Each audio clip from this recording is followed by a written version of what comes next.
Thank you so much. Yes, thank you again for Anshi and friends for always inviting me. Um, uh, Listening to Dev talking about the insulin pump journey, it reminds me of my own journey. With insulin pumps, we first used refurbished insulin pumps, I think, in 1998. And most of the other technologies that Medtronic has provided through the years, yes. Medtronic has been consistent in country and supporting, even though I would say the business environment for insulin pumps in Singapore is actually quite difficult, despite the fact that we're seen as as a high income country. And again, because there's an incredible amount of physician resistance and a perception that this is not appropriate technology, right? From the same people who drive Mercedes-Benz cars, right? They think it's not appropriate sometimes. Okay, can I just have a show of hands? How many of you guys are using or have patients using insulin pumps with, without AID? Anybody? Okay, and how many are using with AID?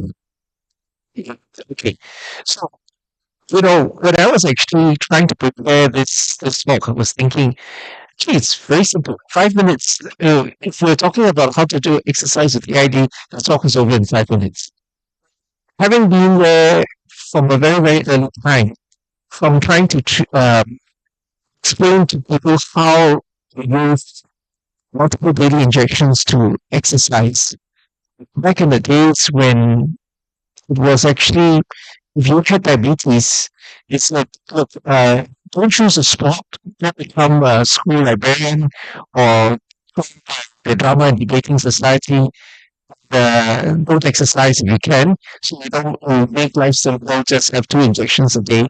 So it sort of comes having to have patients deal with pumps and trying to learn how to exercise a bit. It's come a long way. I actually want to talk a little bit about pumps.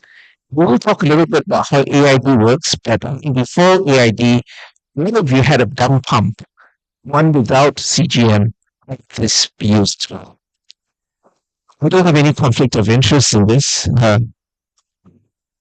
We all know the benefits of exercise in type 1 diabetes, right? It improves insulin sensitivity, weight management, helps build tone and muscle, lowers your risk of heart disease, preserves bone mass, enhances quality of life. Again, it's not really knowing the benefits, it's how much exercise do you do? How do we make time for exercise? So ADA recommends either than 15 minutes per week, ADA, mixture of cardiovascular and weight step exercise, and 2 to 3 sessions per week, resistance exercise on non-consecutive days, as well as being consistent with exercise, not having 2 or 3 days without physical activity. I'm 65. I do about 15, 20 kilometers of jogging a week. Try to practice what I preach, but those of you that know me also know I love food. So it's a problem. Okay. So we do have an endocrine imbalance seen in type 1 diabetes during exercise. Now, in 15 minutes, we can't go through the whole of exercise physiology. We do realize that you can either have euglycemia, hypoglycemia, hyperglycemia exercise. And the truth is, many of us actually have patients that come in very different shapes and sizes and with different exercise capabilities. There is no one solution for trying to advise people with exercise because you've got the people who cannot stop exercising and are in every competitive sport known to man. And you have, on the other hand, people who don't do very much of exercise and for whom you have to actually ask yourself, look, the guy wants to exercise. How can I actually encourage him and not throw obstacles in his face? So there are different ways of looking at this, and I'm actually using this verb, this interpage version of this article to bring up a few points.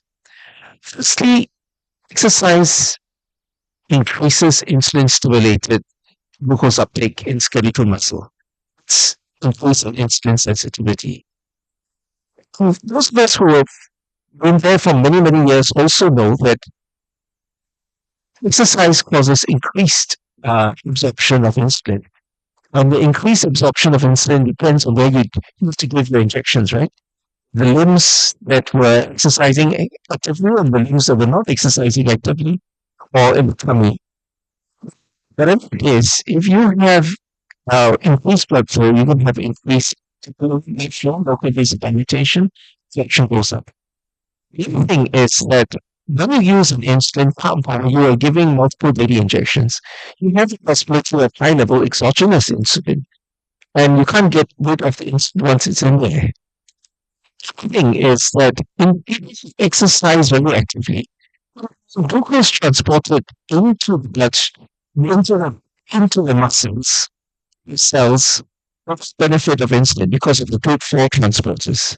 This one goes up with time, goes down with time, and it's variable. Not everybody will have this mechanism. Also, people have increase in replenishment of muscle glycogen stores. And that's actually what causes a lot of hypos post exercise.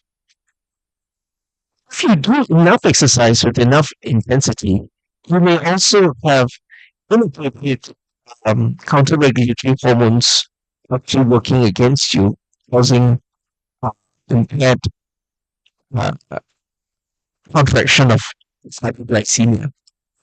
I know this sounds a lot like gibberish if you're not actually doing a lot of exercise physiology yourself. I found this very nice diagram to accompany this article. This is from from a very nice review. I think it actually doesn't make things any easier. I found I give talks all the time. I find this particular talk very difficult to give because I'm trying to pitch. I'm trying to figure out how to pitch this. How many of you actually do running yourselves? Wow, I'm amazed. How many of you run more than 10 kilometers a week to 20 kilometers a week? Wow. Okay, so how many of you actually know what I'm talking about when I say that it's very, very difficult to figure out whether somebody's going to get high and low glucose when it comes to being insulin, right? But whatever it means, by giving injections or by pumps. Have you experienced it yourselves and your patients how difficult it can be with conventional pumps? Yeah, yeah, okay. Uh, I would say that it's because many people have different ideas of what exercise is, right? Intensity, duration, type, style. If the guy tells you he's actually playing football, is he playing, leisure football, or is he going for 2 hours of training 5 times a week? Very, very different levels of activity. If the guy says he's actually doing weights, is he sort of showing off to the friends in school? Or if you're really actually doing, 45-minute split workshops, 6 days a week, 1 day of rest, doing flexing and protein shakes and the whole shebang. I find that if you want to go and talk about exercise, whether with pumps or without pumps in diabetes, you really have to take a very good history. Exactly what is this guy doing? And then we talk about the solutions. It's more important than the intro of physiology. Physiology is great, but you have to ask yourself, what kind of physiology is this guy? Is he a weekend warrior at physiology, or are we talking about somebody who's a serious athlete physiology? And it leads to the next thing. If you look at people with exercise, people actually will be doing things like very constant aerobic exercise, strength training workouts, or we can actually do different things like I said, play football, where you can have a mixture of intense activity followed by not a lot of activity, waiting for the ball to come your way, and then you run after the ball and then you wait around because that's great. There's a lot of stress, so there's a lot of cortisol involved, or you're actually doing training. And your coach is just making you run up and down and then shoot goals and so on and so forth. And it's more aerobic, less stress. Okay. So even without diabetes, there's a lot of things going on in terms of how insulin comes out, cortisol comes out, which helps to keep us in euglycemia. When you have an insulin dependent diabetic, then you're actually giving insulin. You sometimes may not be giving enough glucose. You may be giving too much glucose. I think that makes things very, very difficult. And that's why a lot of physicians will just tell the patients, please don't exercise. Let's keep things simple. We've all come across patients like that. The previous physician tells them not to exercise. If you want to do it, I think it's a good exercise history. Find out exactly what the guy is doing. Try and fit in your mind which of these diagrams, as well as exercise, fits into. Actually, for the very active kids, they're doing different things on different days of the week. So all of these diagrams may apply. Right? So why am I talking about this? It's because the strategies would be very different. Even though some years back, Lauren Leffel and a group did focus groups on automated insulin delivery systems, and those days it wasn't that sort of sophisticated. But I really found that yes, having insulin pumps led to more freedom and spontaneity, more relief from worry, and removing the guesswork because you actually in those days had predictive to stop. Right? So you wouldn't have so much of hypoglycemia. Or even in the first days, you just the hypoglycemia first, even though they would go to a hypoglycemia. Along the way, people also realize that even with an insulin pump, you might have infusion sets that are displaced. You can have insulin that degrades under extreme conditions of heat or cold. And you can have skin irritation because of the effect of movement, the infusion site. I personally had a little girl who had insulin degrading just by being at the playground. Singapore's a hot place. So this little girl actually put her insulin pump as a fanny pack, and that was enough to cause a lot of disturbance in insulin delivery, right? Because of degradation of insulin. We have to think of things like that. If you have glucose control using insulin pump, again, the early days when people were trying to work out this kind of technology, you realize that you could actually disconnect the pump. But if you're going to disconnect the pump, it's important to remember to put it back on. This was one of the problems of the early days. And if you're actually having some sort of AID device, please switch off that pump because otherwise your insulin on board will be running differently.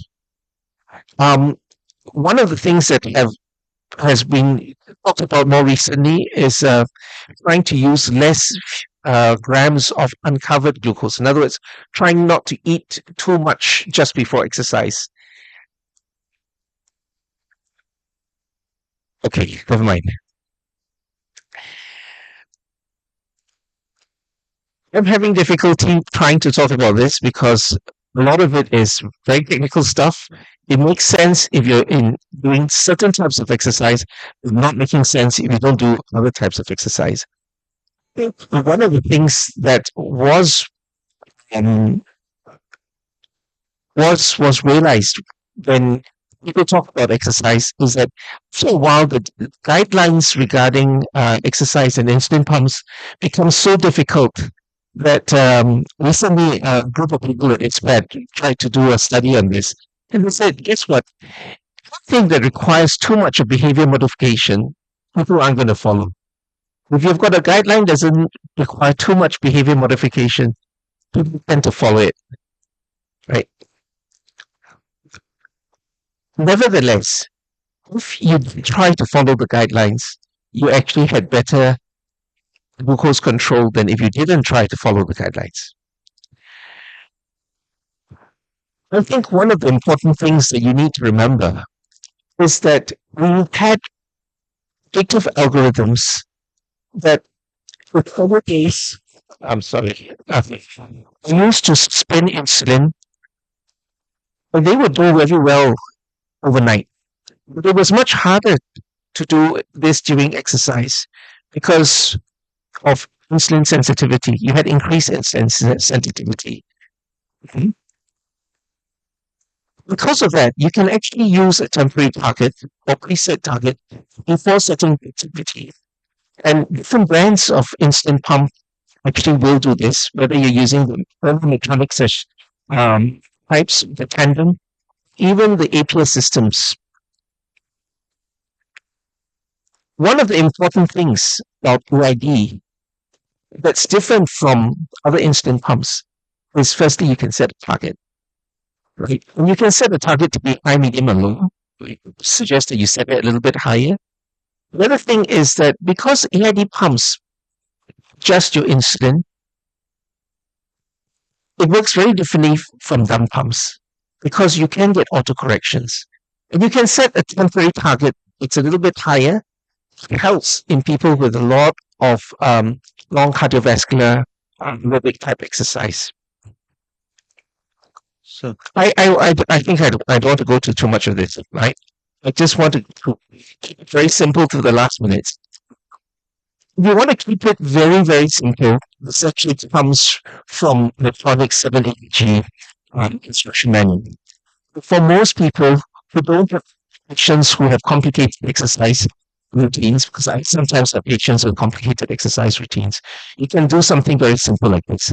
Okay, 35 minutes of exercise is what most people will do. You start a temporary target. You may make it a little bit higher. And you start this temporary target 1 to 2 hours before the exercise. You may not want to use a lot of supplemental carbs, but if you do, only use it if your sugar is low. And if you're going to have a temporary target to make your pump less aggressive in terms of the way it actually gives you extra insulin, stop the temporary target soon after exercise. Fewer people will have complicated prolonged hypoglycemia. If we do a different set of low supply, we can always talk about that. So I think some of the helpful strategies will be discussing your exercise strategy with the diabetes care team. And that's where I think I've had many discussions with people with complicated exercise problems. Those people will actually need to talk about setting different goals, setting higher sugars, and so on and so forth. We know about it. I think avoid starting the exercise if your glucose levels are rising rapidly. Avoid treating hypoglycemia. You've got to learn to trust the pump. And I think people think differently about carbo loading before exercise with AID pumps versus non-AID pumps. Apologize, this is usually not like this when I give talks. I think this is a difficult topic because it's too complicated for 15 minutes. I'm happy to talk to people separately after this. Thank you.